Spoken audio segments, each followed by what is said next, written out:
जय हिंद। आज का जो क्लास है जियोमेट्री का चौथा क्लास है। इसमें हम लोग त्रिभुज पढ़ रहे थे और आज हम लोग त्रिभुज में सिमिलर ट्रायंगल के बारे में सीखेंगे, मतलब समरूप त्रिभुज के बारे में सीखेंगे। समरूप त्रिभुज क्या होता है इसकी पूरी जानकारी इस वीडियो में मिलेगी। तो चलिए स्टार्ट करते हैं। सिमिलर ट्रायंगल का मतलब कि जो त्रिभुज है उनके रूप समान होने चाहिए। समरूप का मतलब आकृतियों का रूप समान होना चाहिए। जैसे हम लोग ताजमहल देखें और एक छोटा सा ताजमहल देखें तो बड़े वाला ताजमहल और एक छोटे वाला ताजमहल को कैसे पहचान जाते हैं कि ये भी ताजमहल है। इसको ऐसे पहचान जाते हैं कि जो उनके गुंबज है, जो उनकी मीनारें हैं, उनका रेशियो बड़े वाले त्रिभुज की रेशियो एकदम ठीक उसी के रेशियो का है। ठीक है, मतलब कि एक बड़ा सा कोई फिगर है और उसी का सेम एक छोटा सा फिगर है तो वो दोनों फिगर समरूप होते हैं। क्यों समरूप होते हैं? क्योंकि उनके जितने भी एंगल होते हैं सब समान होते हैं। ठीक है, चलिए त्रिभुज के बारे में सीखते हैं कि समरूप त्रिभुज कहते हैं। सेम उसी तरह इसमें छोटा बड़ा से मतलब नहीं है, इसमें बस उनके कोणों से मतलब है कि इनके संगत कोण बराबर होना चाहिए। जैसे एक त्रिभुज लेते हैं, यहाँ पे मान लेते हैं कि इसकी जो साइड है इसका नाम है ABC। ये 4 सेंटीमीटर का है, ये भी 4 सेंटीमीटर का है और ये भी 4 सेंटीमीटर की। इनकी सभी साइडें 4-4 सेंटीमीटर की है। और एक और त्रिभुज लेते हैं जिनकी सभी साइडें 2-2 सेंटीमीटर के, मान लेते हैं 2 सेंटीमीटर के। इसका नाम PQR रख देते हैं। तो ये दोनों त्रिभुज समरूप त्रिभुज हैं। क्यों समरूप त्रिभुज हैं? क्योंकि किसी भी त्रिभुज की अगर सभी साइडें बराबर होगी तो उसके सभी कोण, सभी एंगल आपस में बराबर होंगे।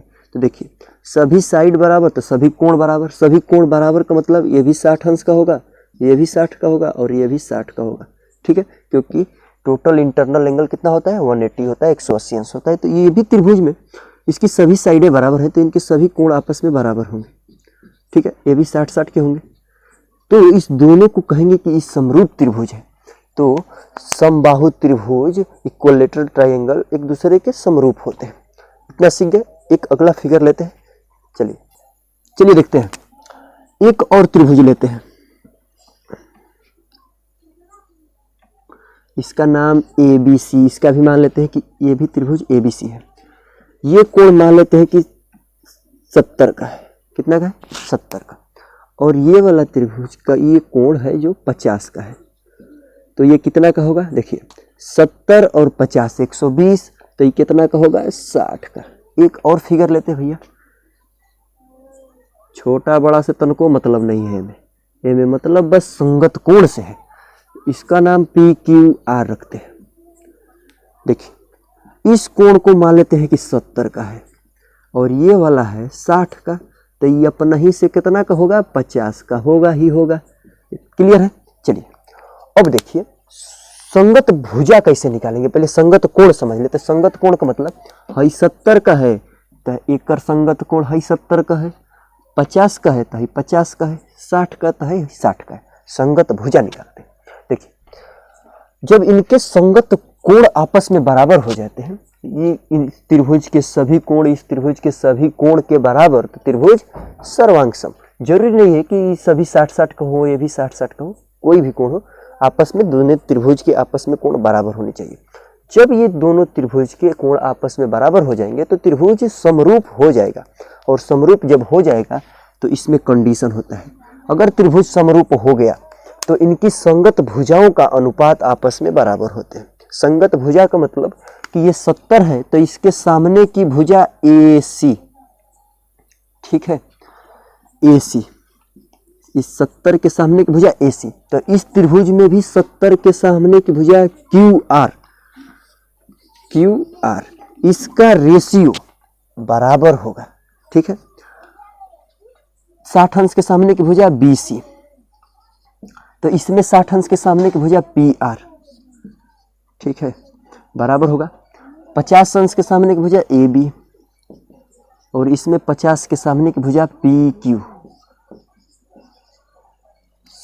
संगत कोण आपस में बराबर तो संगत भुजाओं का अनुपात भी आपस में बराबर। बात इतना सीख गए होंगे कि अगर कोई त्रिभुज समरूप है तो इनकी संगत भुजाओं का अनुपात बराबर होगा। और संगत भुजा कैसे निकालते हैं ये भी सीख गए कि यहाँ 70 अंश के सामने की भुजा है तो यहाँ 70 अंश के सामने की भुजा है।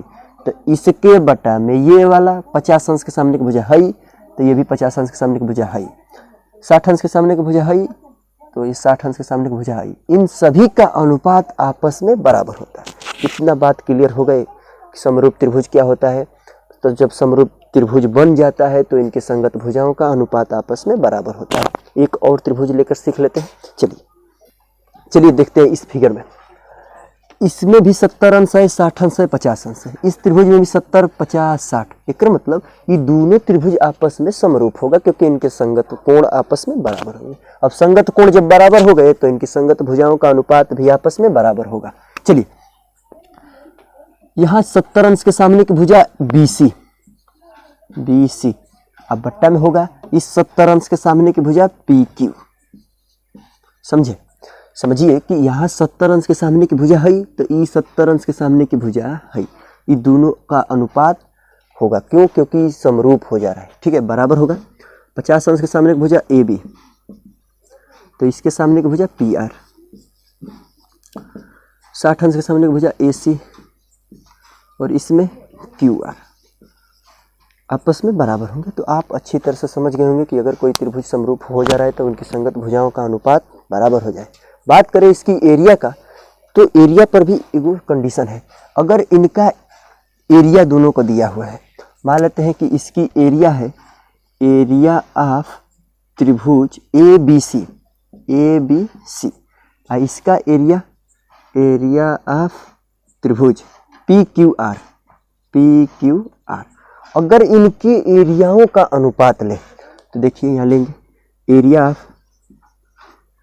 त्रिभुज ABC, इसका एरिया त्रिभुज PQR। इनका एरिया का अनुपात इनकी संगत भुजाओं के वर्ग के अनुपात के बराबर होती है। उसमें क्या होता था कि उनकी अगर दोनों समरूप है तो संगत भुजाओं का अनुपात बराबर होता था। अगर एरिया का अनुपात बराबर करेंगे, इनके क्षेत्रफलों का अनुपात अगर लेंगे तो इनके भुजाओं के वर्ग के अनुपात के बराबर होती है। देखिए इनकी संगत भुजा, देखिए 70 अंश के सामने की भुजा BC, तो BC तो लिखेंगे बट्टा में इस 70 अंश के सामने की भुजा PQ अनुपात होगा, लेकिन इसका अब स्क्वायर करेंगे। 50 अंश के सामने की भुजा AB और इसमें 50 के सामने की भुजा PR, इसका स्क्वायर करेंगे। अच्छा, अब 60 अंश के सामने की भुजा AC, इसमें 60 अंश के सामने की भुजा QR, इसके संगत भुजाओं के अनुपात का वर्ग एरिया के अनुपात के बराबर होता है। तो बात समझ गए होंगे कि अगर कोनो त्रिभुज समरूप है तो उनकी संगत भुजाओं का अनुपात बराबर होगा। अगर उनकी एरिया की बात करें तो एरिया का अनुपात उनकी संगत भुजाओं के वर्ग के अनुपात के बराबर होता है। इतना बात समझ गए होंगे। तो चलिए कुछ सवाल है उसको करते हैं। चलिए तो इस पे एक सवाल है उसको करते हैं। दिया है कि त्रिभुज ABC तथा DEF समरूप है। ये दोनों त्रिभुज समरूप है, तो समरूप प्रूफ करने की कोनो जरूरत ना है।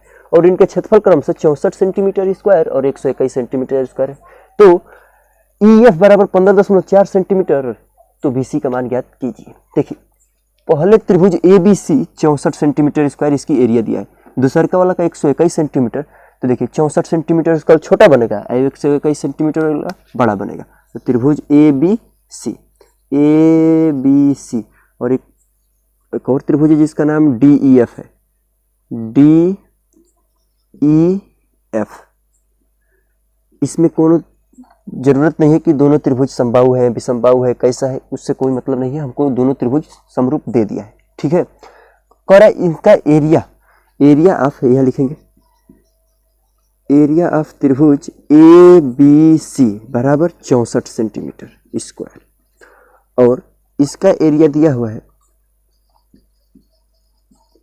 त्रिभुज DEF बराबर 121 सेंटीमीटर स्क्वायर। ठीक है, इन दोनों त्रिभुज का एरिया दिया हुआ है और EF का मान दिया हुआ है। EF का मान 15.4 सेंटीमीटर दिया हुआ है। तो BC का मान ज्ञात कीजिए, इसका मान पूछ रहा है। तो देखिए ये दोनों संगत भुजा है, तो इनका अनुपात, इनकी एरिया के अनुपात और इसका दोनों का स्क्वायर कर देंगे। चलिए देखिए इसका अनुपात लेते हैं। तो 64 बटा में 121 क्षेत्रफल का अनुपात बराबर इनकी संगत भुजाओं का अनुपात BC बटा में EF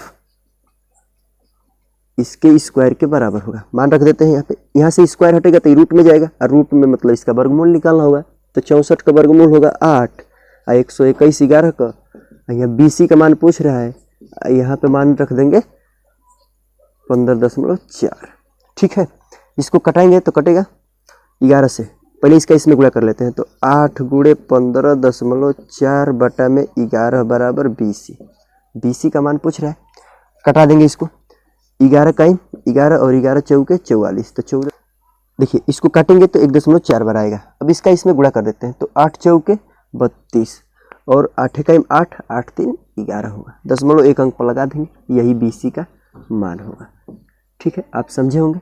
इन दोनों का एरिया दिया था, दोनों का एरिया का अनुपात इनकी संगत भुजाओं के वर्ग के अनुपात के बराबर होती है। क्लियर? चलिए सवाल दिया है कि दो समरूप त्रिभुज के क्षेत्रफल का अनुपात 16 संबंध 25 है, तो इनकी संगत भुजाएं ज्ञात कीजिए। ये दोनों त्रिभुज के क्षेत्रफल का अनुपात दिया है, तो इसको लिख सकते हैं 16 बटा में 25। अनुपात का मतलब बट्टा, और इनकी संगत भुजा को, पहली भुजा को x मान लेते हैं, दूसरी को y। तो संगत भुजाओं का अनुपात और रेशियो इसका दिया होगा एरिया का, तो इसका स्क्वायर हो जाएगा। यहाँ से स्क्वायर हटेगा तो रूट में, तो 16 बटा में 25 बराबर x बटा में y। 16 का वर्गमूल 4, अब 25 का 5 बराबर x बटा में y। तो संगत भुजाओं का अनुपात x संबंधे y बराबर 4 संबंधे 5 होगा। तो आपको समरूप त्रिभुज का पूरे जो क्लास है समझ में आया होगा, और समझ में आ रहा है तो वीडियो को लाइक कीजिए, और अगर अभी तक सब्सक्राइब नहीं किए तो सब्सक्राइब भी कर लीजिए। मिलेंगे अगले वीडियो में। जय हिंद।